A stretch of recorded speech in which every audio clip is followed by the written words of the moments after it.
I was very excited by this topic. I work at the Dalberg group, and we've dedicated our enterprise over these last 17 years to tackling questions of inequality and a lack of sustainability that plague the global economy in all of the places where we've tried to work.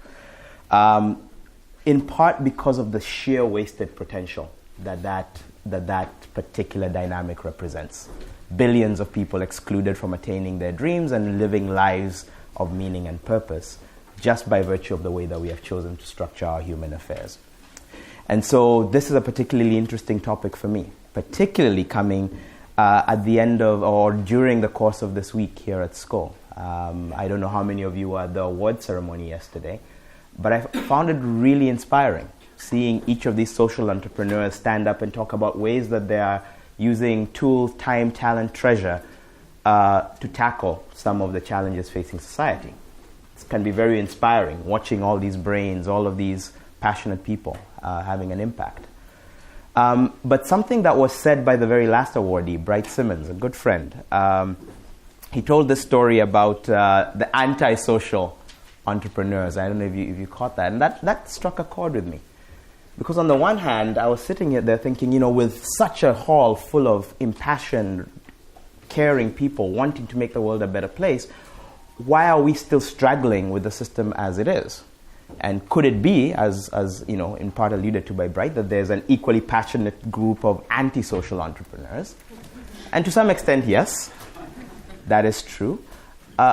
But I think more importantly, there's a system that, while not having any mustache-twirling villains in the background, causes us all to behave in ways that collectively turn humanity into a mustache-twirling villain. And I'm gendering that on purpose, because part of the way the power is allocated is to people who can twirl a mustache.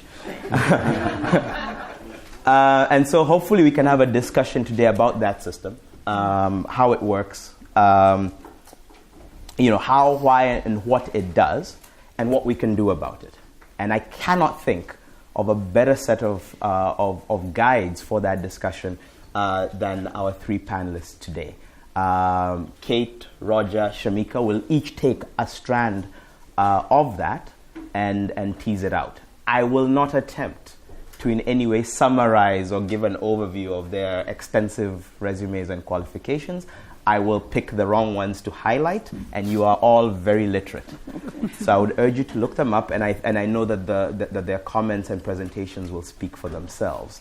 But hopefully we can have a quick set of early presentations, a few questions back and forth, and as soon as possible, invite you all in, because I don't think the four of us can rewrite the rules of the global economy, but I think the 50 odd of us here might just have a shot. So we'll try and come back to you and hopefully welcome your questions and comments as soon as possible.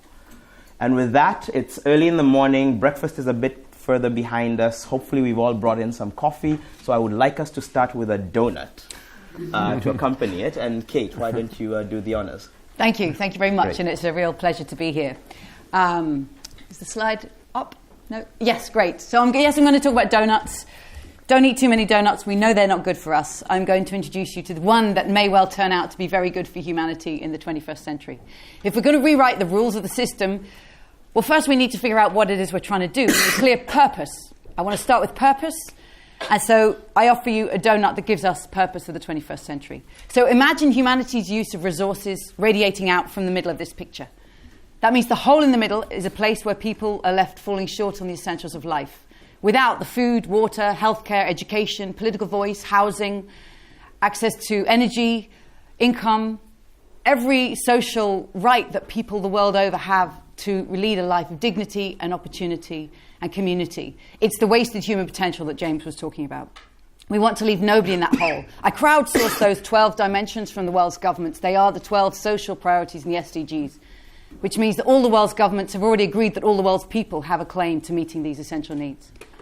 So we want to leave no one in that hole, get everybody into the green ring, but, and this is a big but, we cannot use Earth's resources in such a way that we overshoot the outer ring, the ecological ceiling, and put so much pressure on this unique, delicately balanced living planet that we kick our planet out of kilter. And we cause climate breakdown and acidify the oceans, and create a hole in the ozone layer and catastrophic levels of biodiversity loss. And so these 9 dimensions around the outside are the 9 planetary boundaries of Earth system science, the 9 life-supporting systems that keep our planet in the home sweet home for humanity.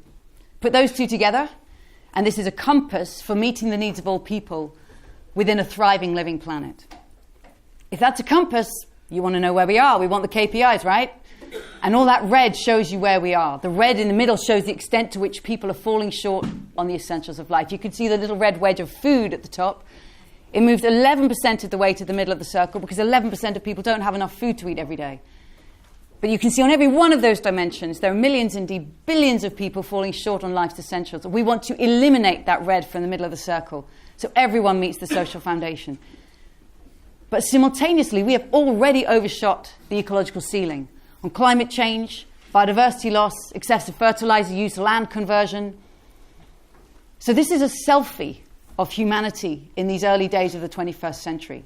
This is what we look like on our planet. And once we've seen this, we cannot go back and ignore it. And this, to me, is why we need new rules for an ecological and thriving social system for the whole of humanity.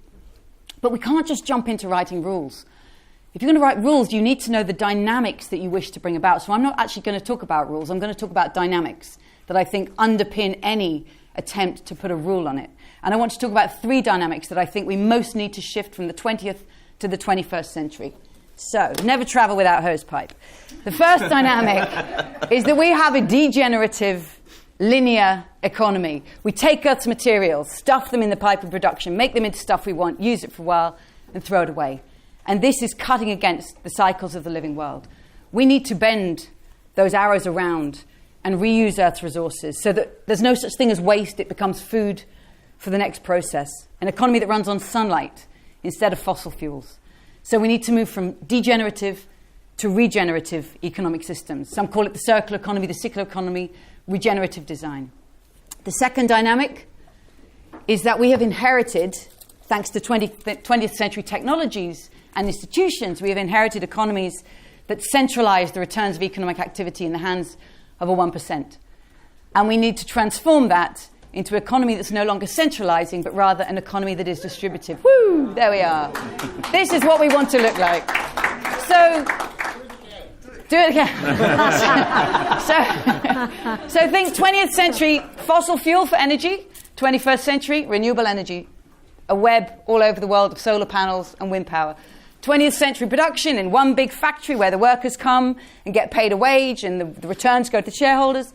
21st century employee-owned enterprises, cooperatives, small-scale desktop 3D printing, for a start, makes this possible. 20th century communications, every telephone call went through an operator switchboard and out the other side. 21st century, you already have a node of this network in your pocket or in your hand. It's your iPhone.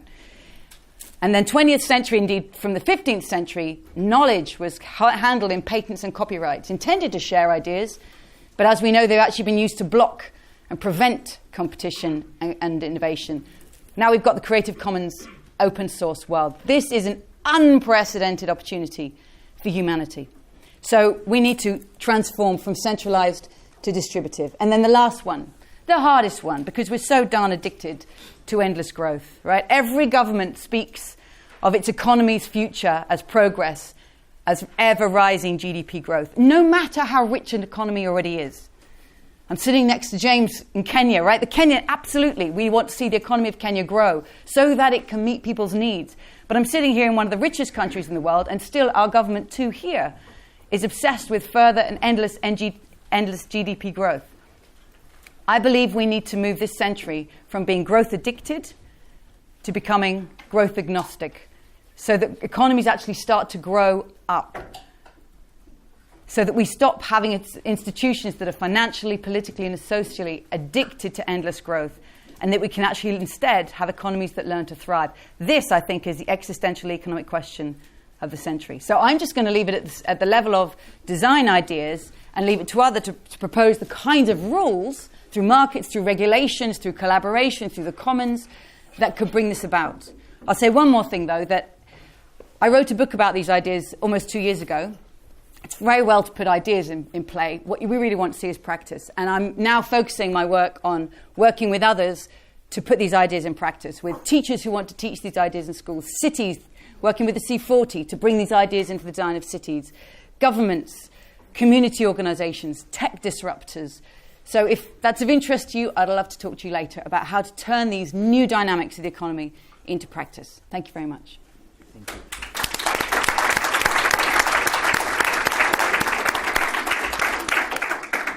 Thank you, Kate. In my notes as you were speaking, and I was furiously noting things down, I summarized this as donuts and hosepipes. Oh, there we go. But one aspect that you alluded to, looking at that selfie, one of the questions I asked myself is there's a narrative of inequality embedded there.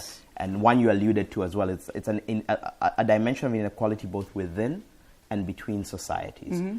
How do you think, how do we begin to tackle that dialogue in any sort of meaningful way? And I know that we'll be coming back to it with each of the panelists, but I did want, from your perspective, how do we begin to have that dialogue on one level within societies, but on another level, as you said, the narrative for Kenya in terms of what the priorities might need to be in terms of that central circle might be very different from what the priorities need to be in Great Britain.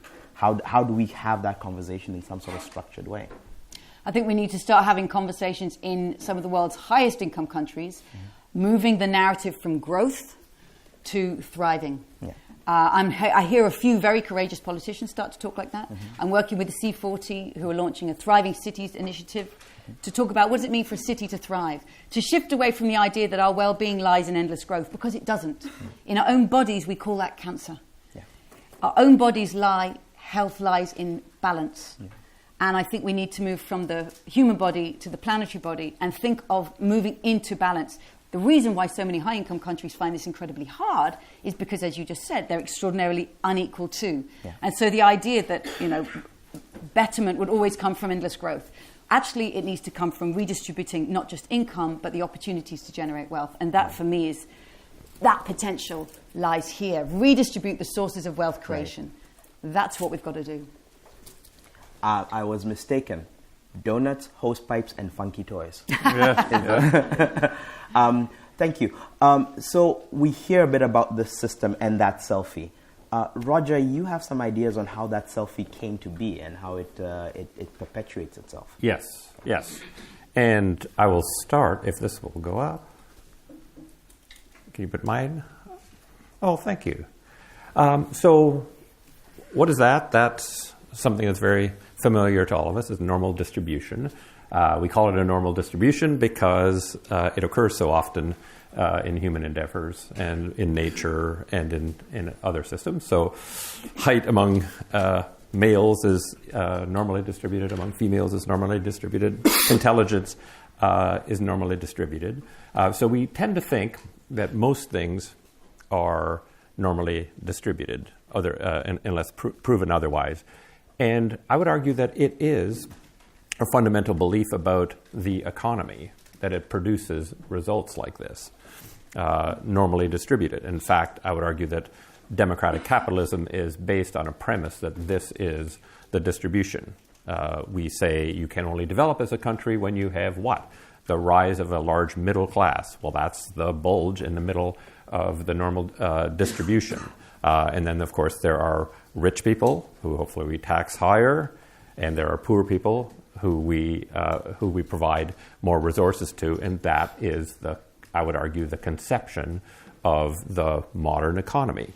And the way forward for that modern economy to get better is to have that distribution slowly but surely move rightward, so that the poorest in the distribution are getting better off every year. So I would argue that's the conception of the economy. However, there are things that influence whether something is a normal distribution or not. Turns out that complexity theorists have studied the phenomenon and say two things tend to push this kind of normal distribution to another kind of distribution. The application of pressure, increasing pressure on a normal distribution, combined with lowering the cost of the connection between the items in the normal distribution, causes a different kind of distribution. Right? So if we think of the distribution of Instagram followers, it actually doesn't look at all like this. The reason, right, is because if you ask yourself the question, who do you follow on Instagram? What is the method of choosing? What is the method of choosing who to follow on Instagram? What is a key criteria for you in deciding that? Number of followers. Number of followers. So that's an effect, number of followers, that becomes the cause of more of that effect, right? And so if you then follow somebody who's got a lot of followers, they have more followers still, and they will have more followers still, and so on and so on. What happens is when you have that phenomenon, you get this transformation in the distribution from that to what's called a Pareto distribution, 80-20 distribution, where very few, so the average person has 150 followers, or the median person, I should say, has 150 followers on Instagram, and Kim Kardashian, last I checked, had 130 million followers. If you apply ever more pressure to a system and lower the cost of connection, so there's greater pressure for fame and fortune now than there was, and way lower cost of connection. You can know who's famous. All you have to do is click on Instagram and figure that out. You get this transition. And so what I'd argue is that this is the way the economy is taking shape now. And we rue it and we say there's greater income inequality. Why is this happening? It's happening, unfortunately, for very fundamental, profound reasons. The reason is that we have applied ever more efficiency pressure to economies. Ever since Adam Smith, to David Ricardo, to Frederick Winslow Taylor, to Edward Deming, we have said we want to have more efficiency because that is what will move those distributions to the right. If we keep making the economy more efficient, that will happen. And accidentally, I don't think anybody had a purpose in it. Accidentally, we've done something to the distribution of income that has made it more Pareto. And the trouble with Pareto distributions, the great thing about normal distributions is as you go along, they get more normally distributed. If they're not quite normally distributed, there's a central limit theorem that says they get more that way. The trouble with this kind of distribution is they have a tendency to get more extreme. So we shouldn't be surprised at what's happening in the economy. If our goal is in a world where we've lowered the cost of connection with the internet, lowered the cost of transportation, and we've put more and more pressure on it, we will have a Pareto distribution of humans in terms of their wealth, of cities, of companies in industries, of countries on the planet, and it'll get more and more this way. So what I view our task is to figure out how to create a balance between, and this I like your balance point, a balance between efficiency. Efficiency has great elements to it, and friction.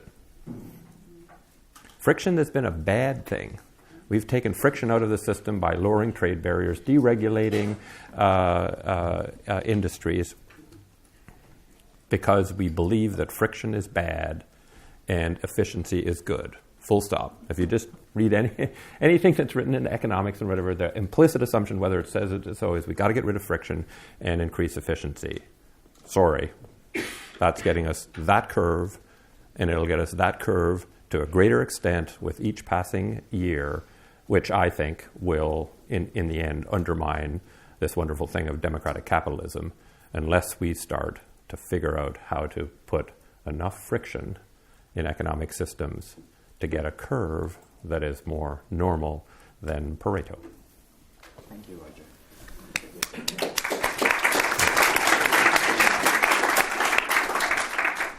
As a former economics major, thinking about efficiency as a problem is a bit of a mind shift, but it actually does explain a lot. It came to life for me actually in your hometown, current hometown of Toronto. I was there a few weeks ago for some meetings, and I was at the Eaton Center, a very fancy shopping center, etc. It was very cold. and there were a lot of homeless people wandering the shopping mall kind of lanes, walking past really fancy stores. And some of them were sidling past this robot that was mopping the floors, right? And so you had dozens of able-bodied people literally facing death if they stepped outside, and it was in the middle of I think it was a polar vortex. Yes. We have those things.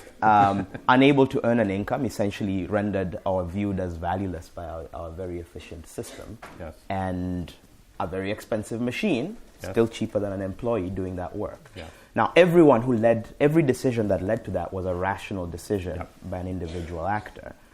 How do we even begin? So taking your point, how do you even begin to address that? I mean, you posed the question, but how do you even begin to address the fact that we are at such an extreme level of almost sociopathic behavior by the system? Yes. Yeah, I know it. I think it's going to be tough because everybody's taught that formula: more efficiency, good; less friction, good. And I think we just have to rethink by sector how much efficiency we want. So, for instance, the view is, in most governments, the view is if we sign more free trade agreements, we're doing a good thing. And I'd just think, no, I wouldn't actually. I'd say we got enough, right? Mm-hmm. Right now, let's let this settle. Antitrust, right? I'm trained as an economist too, sadly. Sorry, but there is now in the EU and the United States officially an efficiency defense for monopolization. Mm-hmm. Right? If you can demonstrate, yeah, you would know that. If you can demonstrate that you've increased the efficiency of the system by merging to create a more monopolistic company that is past the Herfindahl Index limits, they say that's okay. Which is insane when you think about what antitrust, what Sherman and Clayton was designed to do. It said like, we can't allow this because they have too much power. And now we're saying, but it's okay if it's efficient. So some things like that, we just have to say, oops, made a big boo-boo. We've got to reverse course. But James, your basic point is right on. It's going to be hard to root out this absolutely fundamental belief structure that is just embedded now in everything that any economist is taught, probably in most public policy courses that are now economics driven. And if we don't do it, we should just expect much more Pareto distributions 20 years from now than now. So inequality, we should expect to be much greater in 20 years from now. Not a little greater, much greater. Something, Kate, that you said, you used the R word as part of your, in your reflections, the need for some sort of redistribution, mm-hmm, in the system. Shamika, I would love to hear your reflections on what we can do, mm-hmm, about some of these dynamics. What are the tools that may be at our disposal that do not involve potentially brainwashing every economist currently alive? Which wouldn't be a bad thing. Would actually be a very good thing. I'm not so sure. First of all, I do have a very different perspective on this because I live in Delhi. From where I sit, unfortunately, Roger, and to some extent even Kate's points, they don't hold because the last 25 years of globalization has witnessed unprecedented reduction in absolute poverty in my part of the world. And reduction of absolute poverty in many ways is a first order problem for an emerging economy such as India and China. Inequality is a concern, but it is a second order concern. In fact, and again, as intelligent people, not just economists, everyone realizes that eventually even in the best potential outcome, some degree of inequality we will have to live with. I have 2 boys. I'm raising them exactly the same. I know they will have different worlds because they eventually have different aptitudes and capabilities the way it is rewarded in the market. But, in India, if I compare one part with the other, areas that have grown fast, James, have witnessed rapid reduction in poverty in a very inclusive way, meaning rural and urban India. It talks about gender-wise, a women-headed household. if you look at maternal mortality reduction, if you look at infant mortality reduction, these are unprecedented gains to a society, which is largely attributed to growth, but there is a recipe, by the way, for poverty reduction and equitable growth, which is growth plus development spending. And we have seen local governments within India enact that recipe well, such that we've had the kind of progress and raised prosperity. So globalization has done us a lot of good. I realize that this anti-globalization sentiment is very much an OECD problem. Currently, this is not a concern. I would say in another 20 years, it will be a larger concern for us. Right now, we are really gaining from this. So, in fact, if you look at the comments in the 1980s, most emerging markets were against globalization because the multilaterals, if you look at the kind of rules of terms of trade that were being written and written by the OECD countries, countries such as India and China actually objected a lot to globalization. We forget. But today, having done a lot of those open liberalizations of these economies, the gains are there for people to see. So that's number one. Number two, for electoral democracies, meaning places where you have elections, and by the way, today is the first day of the general elections in India, so for us it's a reality of life. We will have to develop institutions along the way which caters to an electoral democracy, which means everyone has a vote, though not everyone pays taxes. And therefore, we will have to respond to the larger citizenship, where we have not felt a pushback against globalization, but we are seeing elite societies, elite institutions, which have tremendous entry barriers. And the third point is really, again, in an electoral democracy, you cannot ignore the changes that is happening to labor markets. Because at the end of the day, James, we can, again, from an efficiency hat, if we perceive increased prosperity, while there is some degree of exclusion, we can think of ways in which the redistribution can happen, which is efficient, by the way. And that's why we're having discussions like the direct benefit transfer, the universal basic income. We're experimenting with it in India. It is on the manifestos of all major parties. And yet, that's again only limited to this tunnel vision we have, because we don't quite know whether people know what to do with their time if they don't have a job. So it's not just the income. It's not like people work just to earn a living. You also do a job because it keeps you busy. You socialize on your job, most jobs, I would imagine. So there are many things, many benefits, ways of life which are impacted by the job that you do. And earnings is a very limited way of looking at that. So we frankly, I wish there were solutions we would just throw at policymakers. We don't. So we do recommend DBTs and UBI because we think it will take care of some degree of uneasiness in the labor markets and in, let's say, the bottom 20% percentile of the voting citizenship of a country. But frankly, we don't yet know whether people are ready for raised levels of income with nothing to do. That can lead to all kinds of tensions in society, which we aren't really prepared, and frankly, we haven't given it a deep thought yet. So that response, and I think it does speak to one aspect, as we were talking about the inequality both within and between societies. And as you think about different societies on some sort of curve towards or progress towards prosperity, you will see a different case for a focus on efficiency and so on.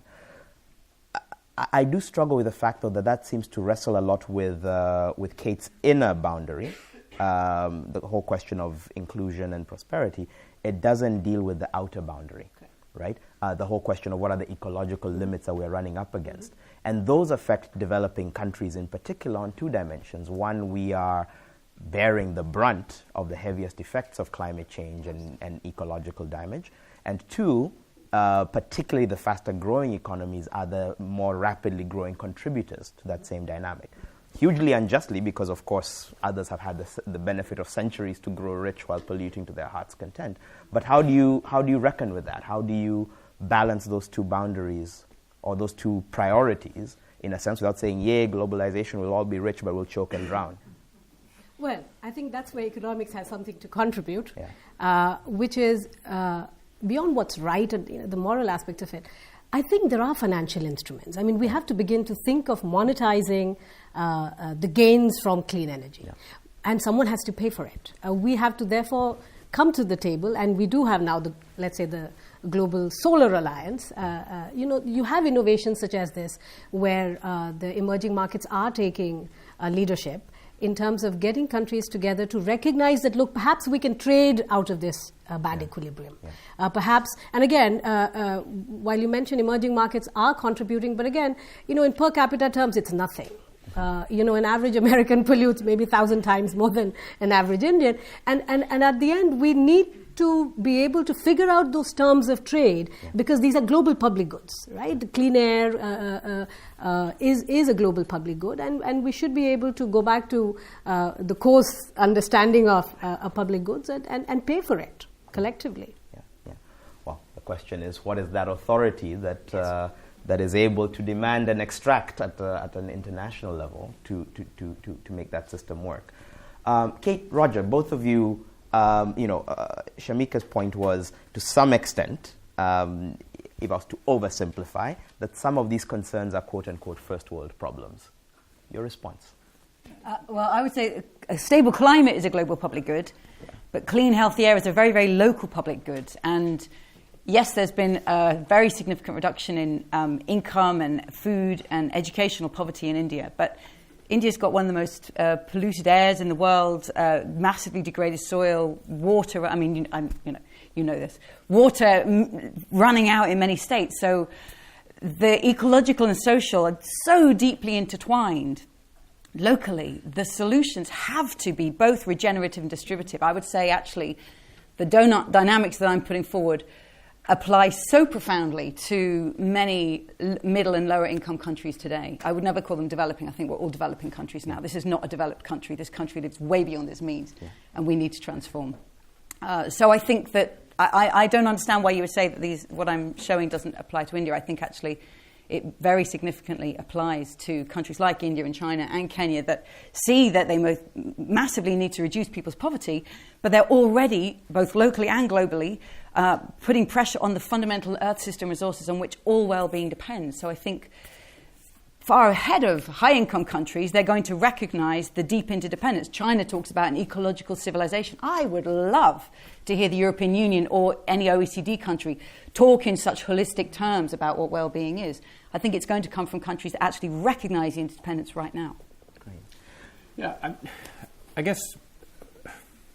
And my thought is, I think it's not it can't be an either or, right? So for me, the notion of democracy, a liberal democracy, is a fragile thing, and it hasn't been around for a long time, and it's one of the most precious things on the planet to guard.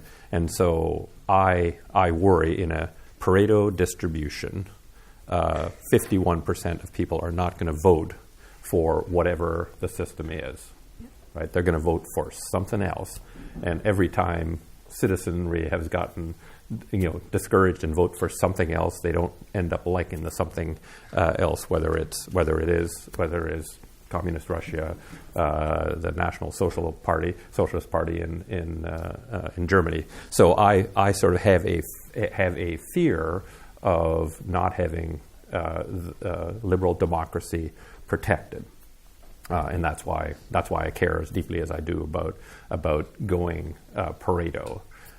That having been said, the reduction of absolute poverty is also critical to the world. But if we say we're going to reduce absolute poverty in a fashion that causes the notion of liberal democracy to wither in the most developed countries, that's just not a choice I can live with. So the question is, can you introduce productive friction into the system that keeps kind of in the richest, the most advanced economies, the beacon of liberal democracy flourishing, while we see the fruits of that of whatever kind of efficiency we have bringing poor people out of poverty. That's the win-win case, and I'm just not willing to give up the former to get the latter, because then what are you doing it for?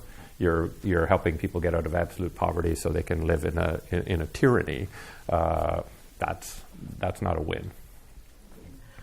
So I'll exercise moderator's privilege and ask one last question, and I'll ask everyone to prepare questions or comments because it comes back to you next. Our conversation has focused, of necessity, even by the very framing of our topic, at the big picture level. And a lot of the actions would be very actionable if any of us here were a head of state, a legislator, someone in control of the kind of geopolitical system in some ways. We have entrepreneurs, we have activists, we have innovators, we have people who work in firms and other things here in the room. Any thoughts from any of you around what your perspective, how you would, what lens you'd bring to how people at that level of action should think about their activity, design features, other ways to think about the way that they operate. Kate, we'll start with you. Okay, I'll talk about business. Okay. So a lot of companies approach me and say, oh, we like the donut. How do we make sure that our company can be a company that's bringing humanity into the donut?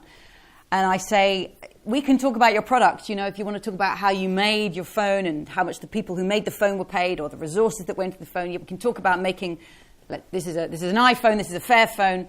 This, I'd say, is degenerative and divisive by design, how the wages people are paid and the way it's made.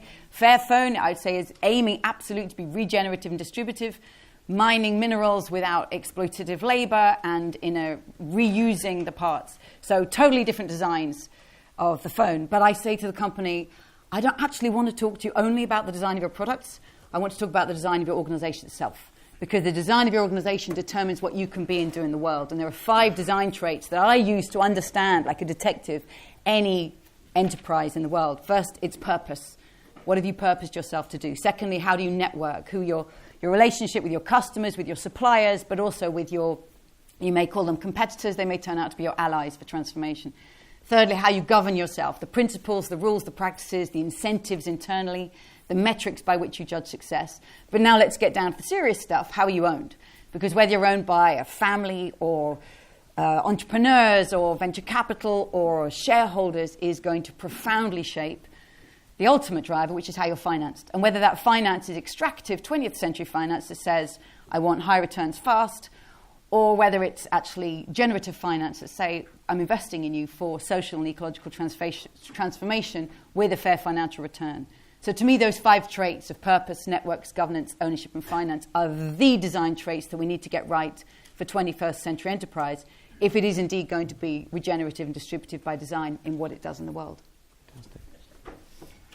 Oh, I guess I'd maybe be more philosophical about this. I would say there's a tried and true path that's been established ahead of you of entrepreneurs, which is to be entrepreneurial, which means to try and create something that does not now exist, even though nobody thinks it's doable and there's no data to demonstrate it, correct? Right? And then when you succeed, as entrepreneurs, you will start to believe that you must be careful and you must make your decisions based on the data. And if the data don't show you that it's doable, then you shouldn't do it. And that's the historical evolution of virtually every entrepreneur on the planet. So my admonition to you is don't do it. Remember what made you successful, which is imagining something that does not now exist, for which there is not data to prove it, and doing it anyway. Well, I think for social enterprises specifically, because there is a level of activism and there's the original motivation for getting into this business, and I will stick to the business aspect of it. I think it's about time we also had a serious introspective sort of a debate and discussion amongst ourselves. How much profit is too much profit? And I say this because, with full responsibility, there's a forthcoming report on the impact investing space in southern part of the world, emerging markets, and the returns are tremendous. It's clearly market value for certain enterprises such as this is there. There's great value and there's willingness to pay and so on and so forth. But I think it's important to realize that sometimes when we are fixing the market imperfections by coming up with a new model, we are also in the realm of what is broadly supposed to be responsibility of governments, right? So you're thinking of health, education, water, public goods at large. And that tussle requires for us to be mindful of the fact that the perception that we're really making too much profit out of people who might have a willingness to pay, but that also reflects a certain, a certain lack of sort of deeper understanding on behalf of the industry itself, which we have seen in the microfinance space. When the successful IPOs were launched, we had the champions of financial inclusion like Muhammad Yunus go up and basically said, these are nothing but modern money lenders. And there's there's credibility and sort of a right ring to that. And yet we are seeing that the criticism of this nature is not feeding well into the system. We aren't really ready to have deeper conversations on the social indicators beyond the financial returns. We really have to, and this is not going to happen from outside. In fact, we do not want governments to be setting social indicators or quality councils and so on. So it should really be something that should come out from the industry and the activists and the entrepreneurs themselves. Great, thank you. Opening it up to all of you, I'll take 3 questions or comments. Try to keep them short and recognizable, either as questions or comments. We will go here, the gentleman at the front, the lady at the back, and the lady over here. So we'll go 1, 2, 3. Thank you very much. This has been great. My name is Rick Spence, and I'm covering the conference for a magazine called Corporate Nights in Toronto, which is also Roger's adopted hometown. And my question is for Roger, because I was really intrigued in your notion of friction, but I was hoping you could share a few more examples of what types of frictions you need to impose, maybe in a couple different aspects of society, to help keep that movement towards more equal distribution. And if any of the other panelists wanted to comment on any of the particular solutions that you're talking about, that would be great too. Thank you. Sure. Okay. Well, I do think... Shall we take the 3 and then... Sure, yeah, sure. Great. Sure, sorry. Good morning, and thank you all for very stimulating presentations and your opening remarks. I'm Deborah Dunn. I am at the D School at Stanford on the faculty and also on the board of the Skoll Foundation. So, Kate, I was particularly inspired by your overall donut model, which is very clear, specific, measurable, actionable, as well as by your design principles. And your design principles for business particularly resonate with me in talking about the need to shift governance, metrics, ownership, finance. And my question for you is, what do you think it will take to make rapid shifts on a broad basis around business? Because to me, what we're not talking about at a very fundamental level are the values that are driving our societies and business that we buy into, explicitly or implicitly, that lead to a system that's based around growth and profit for business, that doesn't really embrace any human values that are implied in the donut. Thanks. Fantastic. And the third question is right here. Okay. Good afternoon. Thank you so much for your insight. I had a question more along the lines of we're talking more about first world economics, globalization, and global economics as the problem and issue, and talking a little bit about solutions. But there are trends that are happening globally in regards to, the ecological limits of growth and change that have been referenced in the discussion today. There are also trends and changes in technology and legal structures in relation to giving rights to nature themselves and giving personhood to rivers and other natural elements that we have, forests, mountains. So I'm just wondering, how do you think, so we're talking what I'm hearing is that economics is being talked about as a top-down approach, as a human-centered approach, but I think ecologically there are going to be forces that are going to change this system inevitably in really profound and potentially devastating ways. So I'm just wondering how you factor that into these current models and projections that you're talking about. Fantastic. So frictions, how to make the rapid shifts in the way business thinks, and really how do we rethink the allocation of rights beyond just humans and into our broader ecological sphere.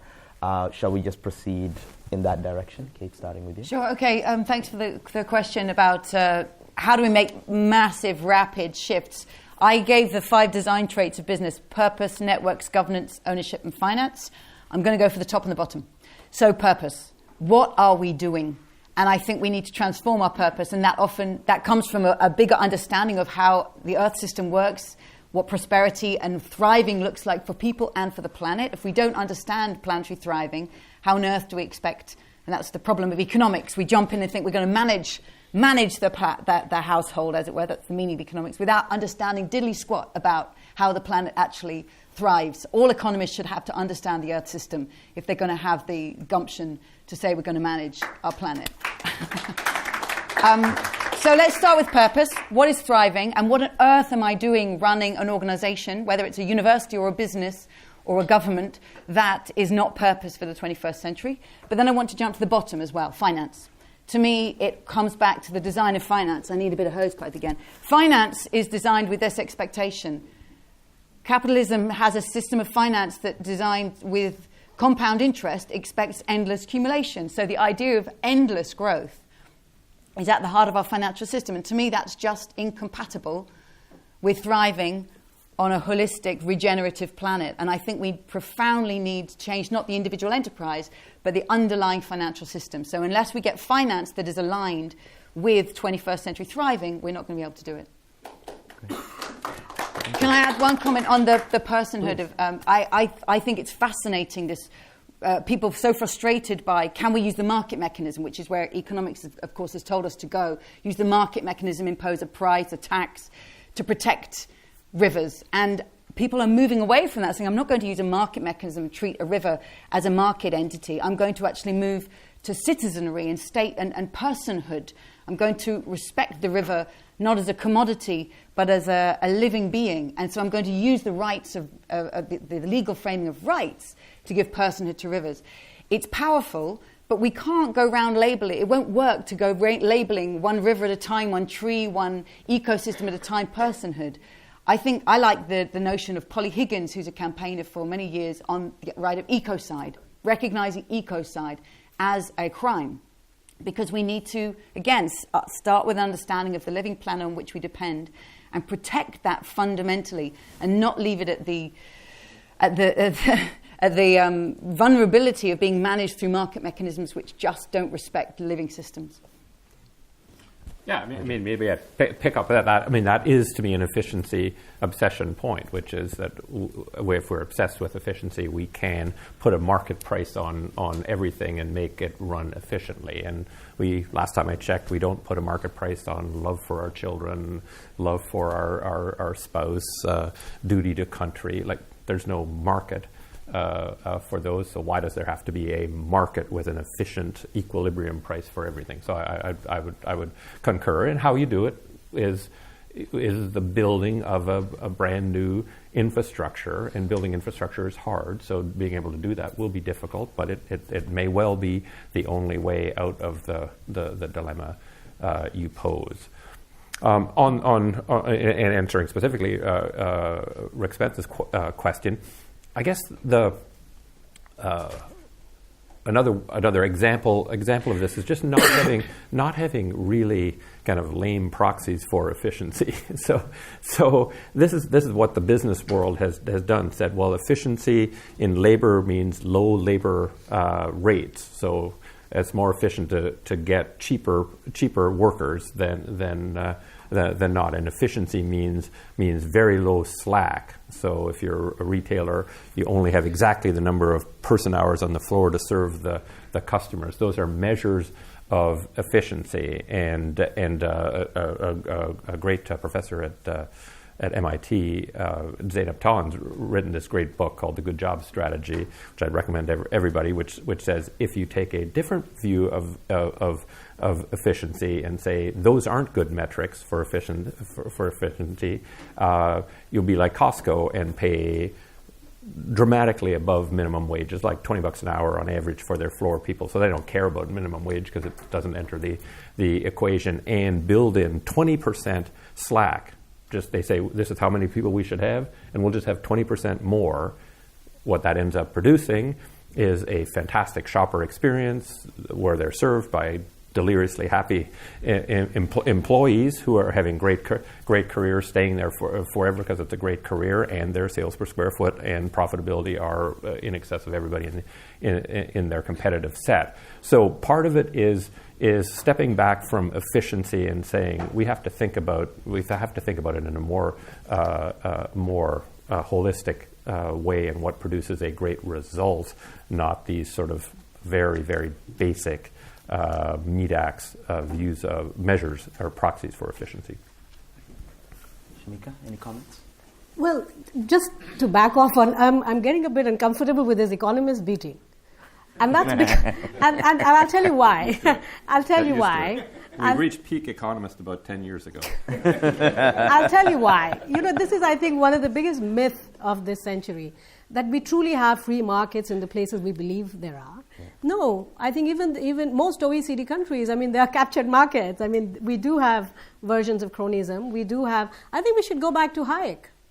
We should go back and read the origins of free markets and what Friedrich Hayek had to say, because we've come a long way from that, and we believe the institutions that exist today are what free markets are meant to look like. Basically, what I'm trying to get to is, if people value clean energy, clean rivers, forests, we have to figure out a way to truly make it free market, meaning you really have ways in which one can trade. Now, of course, efficiency is very, Roger's point is very deep, that efficiency is being viewed from a very narrow framework right now. But I think the attempt should be to go back to truly liberal free economies, where we can actually elicit values and preferences of buyers and sellers, which we don't have today. So this myth is a self-perpetuating one, and which is the reason why I believe that economies are not working. They're not working because they're structured not the way it's meant to serve. Free markets are meant to serve consumers. And that's where the antitrust points that he raised earlier are also extremely deep, that we've come to a point where we think large tech firms, they don't need to be regulated because greater efficiency for the economy as a whole is good. No, that is not what free markets were about. Free markets are all about competition, because competition is what leads to good outcomes for consumers. So, I did want to make one comment, and then Kate will take yours, and then we'll come to the left side of the room, left from my perspective, which does not imply any view on the ideological tilt of the room. One thing that I was thinking as you're speaking, Shamika, is as an African in a continent that should be on the advancing as a mainly agricultural hub, but is faced with the fact that its most high potential nearby market, Europe, of which this location is at least for the next,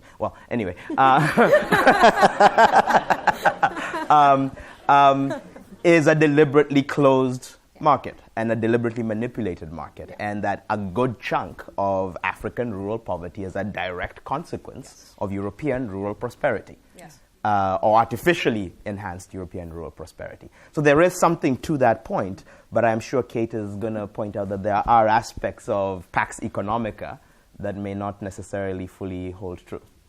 Well, I would so love to have a longer conversation with you. I respectfully but profoundly disagree that what we need to go back to Hayek and what we need are free markets. I don't think there is such a thing as a free market. I've never been to any country that has anything that could be called a free market. Markets are shaped, they're embedded in regulation and in social norms. They're a space where we allow market norms, market activity to take place, but always bounded by what's acceptable legally or culturally or socially. And that's what makes them work. They must have limits, otherwise they utterly undermine social and human right values. and undermine the living world. But we have the market and we have the state. The 20th century got obsessed with this ideological battle. We lost sight of the household where we all begin every day, except when you're in a conference and you begin it in a hotel. But when you're at home, you begin with looking after yourself and your partner and your kids and your parents. And this is a fundamental of our well-being. And we have the commons, that place where people come together, not through the market, not through the state, but as a community and co-create value. Whether it's a garden on the corner of your neighborhood block or Wikipedia or Linux. And so much of the most creative innovation is going on in the space of the commons. So I would never want to start today's economics. In fact, I insistently started introducing students to the idea that the economy is made up of 4 forms of provisioning: market, state, household, and commons. They're all unique. I wouldn't want to live in an economy that lacked any one of them, but I would never give that predominance to the market that it gained in the 20th century, because I think it massively crowded out other forms of organizing and other social ways that humans choose to come together. And I shouldn't be so bad about economists, but I do believe that the only way for economists to come back from where they are today is to stop with the all else being equal. Economists have gotten narrower and narrower, and you would know it from the academy, which I've been playing in for the last 21 years. That the more you hold all else to be equal, the more likely you are to be able to get tenured in the economist world. And that's been a disservice that economists have done to themselves. Are there general equilibrium economists? Yes. Are there broadly thinking ones? Yes. But they are few and far between. And so I think part of the problem we have with the obsession with efficiency is this narrow view of we can look at efficiency this way, and if economists want to make a comeback, it's broadening, which is going to be annoying and difficult and challenging, because the fewer things you hold equal, the more complicated your economic analysis has to be, and the more tricky the modeling is. And so I'm trying to stick a sharp stick in the back of economists to say get your act together, not you're useless. It's get your act together. Mm-hmm. All right, let's hear from the lefties. One. We'll start here. We will come to the center if there are any hands up here. We'll go 1, 2, and actually the lady at the very back there. So 3. She's a centrist. Yes. Well, we don't know. My name is Dorothy Stoneman. I'm not an economist. I'm an organizer. And I'm curious as to why, and I came in a few minutes late, so maybe I missed it, why in talking about the R word, redistribution, we didn't talk about progressive taxation. So I'd like somebody to speak to that. I'm curious as to why in talking about the changes in the last 50 years, we didn't talk about the fact that the distribution of increased productivity has been unfair and has gone primarily to the owners and not to the workers, and why I didn't hear mentioned the issue of the single bottom line, which to me is a fundamental rule that needs to be changed for the owners and the investors, that the single bottom line of profit is the rule, the dominant. So I heard a lot of important good things, but I don't know why I didn't hear any of that. So could somebody speak to that?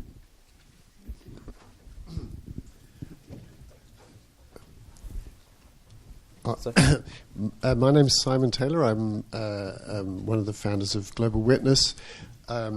We investigate the links between environmental exploitation and human rights abuse. Very often that brings us into collision with what I would describe as the predatory economic system that seems to be the prevailing norm that we have today, which I see over the period of our existence as having manifestly got worse.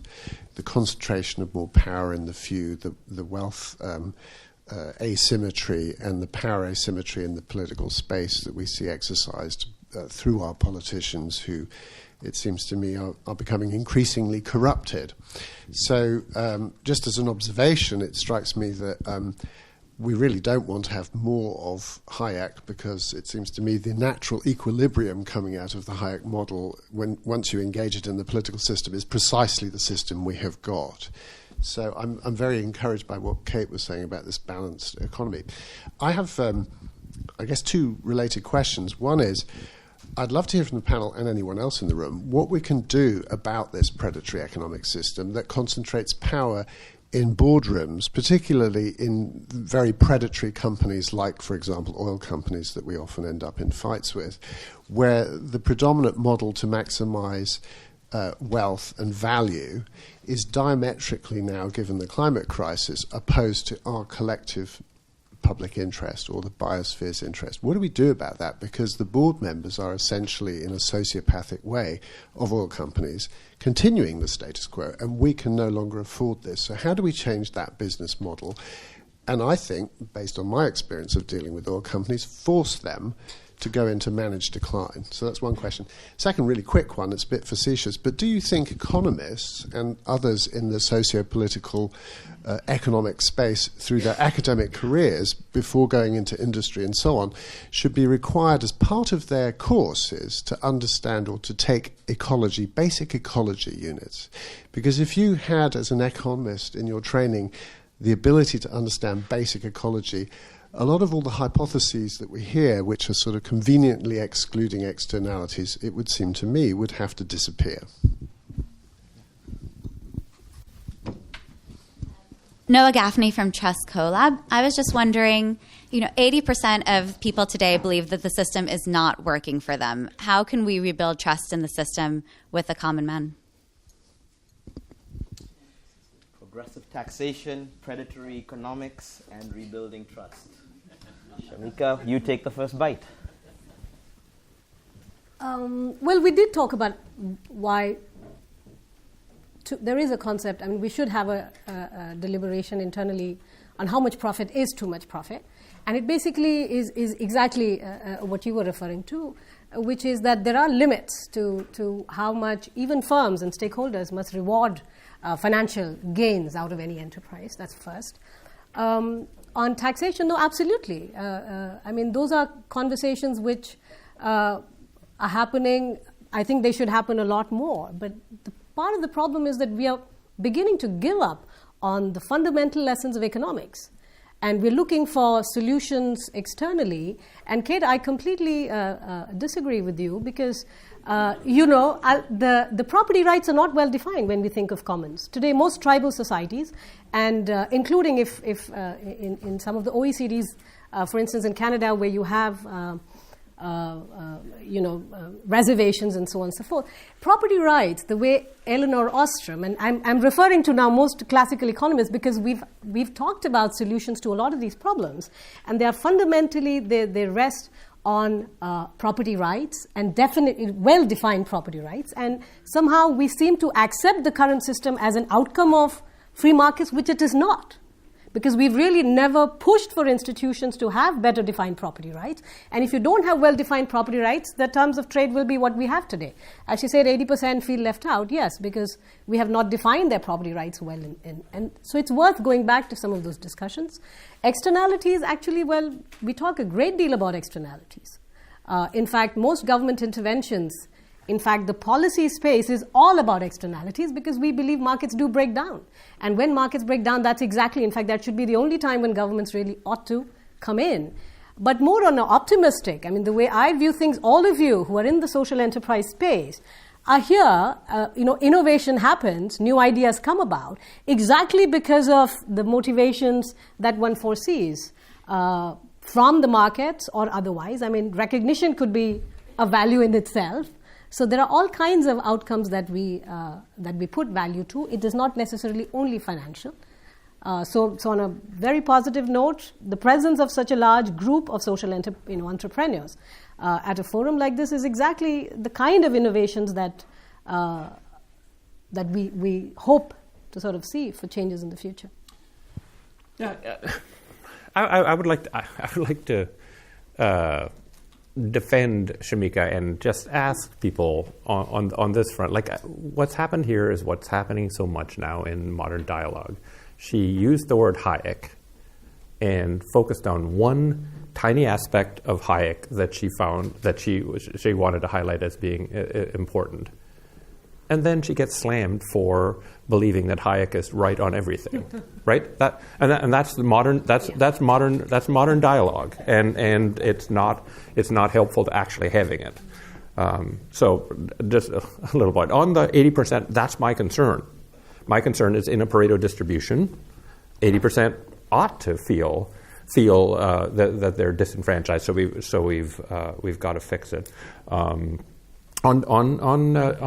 taxation, I think America has run a 35-ish year experiment on unusually low marginal effective tax rates on the wealthy, and it was an experiment, and it's played out, and the answer is obvious. So I think that'll be fixed. Your point about the difference between productivity, she's pointing out, Dorothy is pointing out, for a long time in America and in most OECD countries, productivity and wages, the correlation was damn near 1.0, and around 1975, 76, it's deviated, and so the correlation is almost nothing now.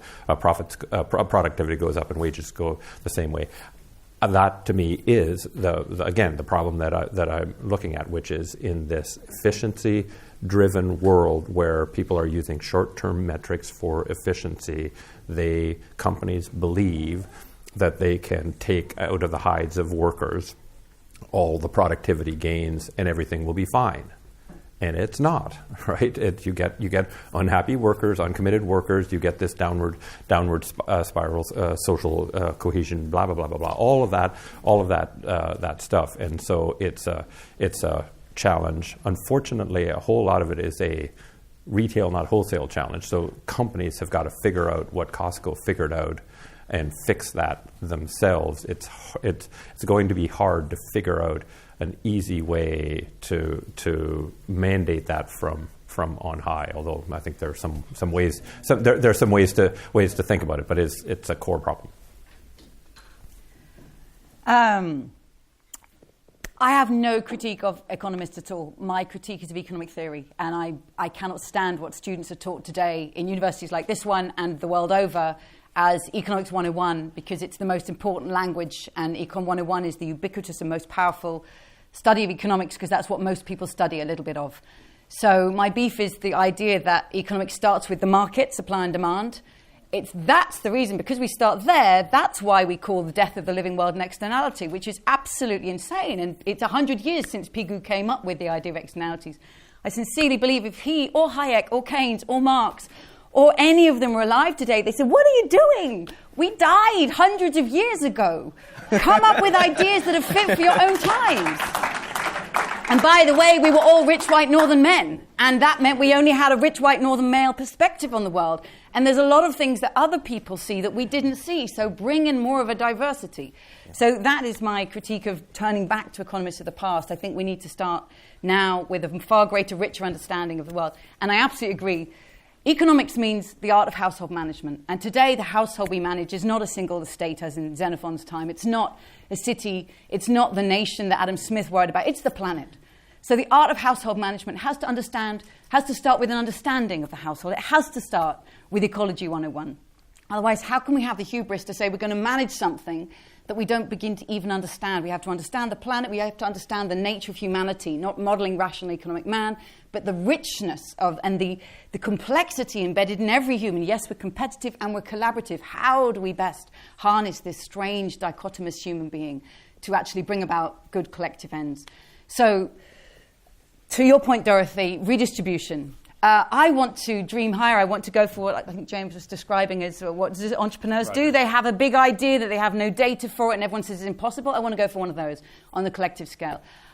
Rather than focusing always on just the economic system is what it is and it throws up inequalities and let's redistribute, can't we go deeper and pre-distribute the opportunities of wealth creation? And that's why I bring this. This invites us to pre-distribute opportunity. The most important pre-distribution is the capacity of every human, and which is why we should have good investments in every country in health and education so we can each have potential. Let's pre-distribute the ownership in land and housing. London, in a city like Oxford, is owned by a few landlords, which make it absolutely prohibitively expensive to live here. It doesn't have to be that way. It's a design. Let's predistribute the ownership of enterprise. We had 20th century corporations owned, the returns going to those shareholders. 21st century opportunity means we can have far more small-scale, locally owned, employee-owned, cooperatively owned enterprises reunite workers with the means of production, because they can have solar panels on the roof of their factory. They can have 3D printers. We have the world's knowledge at our fingertips.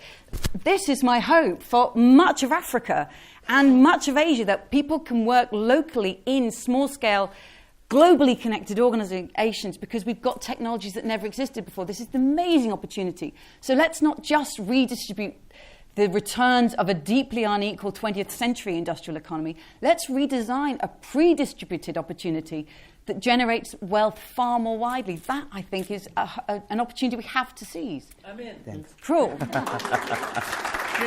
can I just make one comment on the training? A comment of encouragement on the should people be forced to take an ecological course. I was dean of a business school for 15 years, 1998 to 2013, and the single biggest difference in the students between the entering class in 98 and 2013 was in 1998, environmental things were just not a big issue. By 2013, it was huge. Like, it was just huge. There were clubs about it, demand for courses and the like. I was very encouraged by it. It was a sea change in 15 years from my first year to my last year. So I actually think we don't have to ask them, students to do it now. They are demanding it. And if you don't give it to them, then it's miserable, as of course it is when you don't give students what they want. And so just a point of encouragement. I think it's heading in a very good direction. And this is business schools too. This isn't even which are arguably maybe to the more business side of what you'd see in economics faculties and the like. So I'm not going to try to summarize the richness and diversity of perspectives, and we are approaching, or we actually at the end of our allotted time. I will say that we set out to have a conversation about rewriting the rules for an economic system that serves all, and what it did is raise a few, I think, pretty fundamental and provocative questions. Certain words that we use without any judgment loaded turn out to have deep value judgments embedded. Words like growth, words like efficiency, words like friction, right? At the same time, asking the question, is part of the problem with our current economic system the fact that we don't follow the rules of the system we claim to follow, to Shamika's point? It did leave me with a deeper question for myself, which is very often I talk about the world of the future as one that is characterized by inclusive and sustainable growth. And a lot of what was being said in this conversation suggested I can have two of those three. And so I'm going to have to ponder that and maybe interrogate it a bit more. But what does that mean then if we have to choose among those three? And depending on where you are, living in Kenya, in India, in the United Kingdom, in Canada, or the United States, the answers may be different, and yet we live on one single ecosphere with externalities that flow all across. So how do we come to some sort of alignment or an answer for all of us as a human community? So hopefully you will agree with me that it has been a tremendously provocative conversation, some really rich perspectives from our three panelists. Let's give them a round of applause.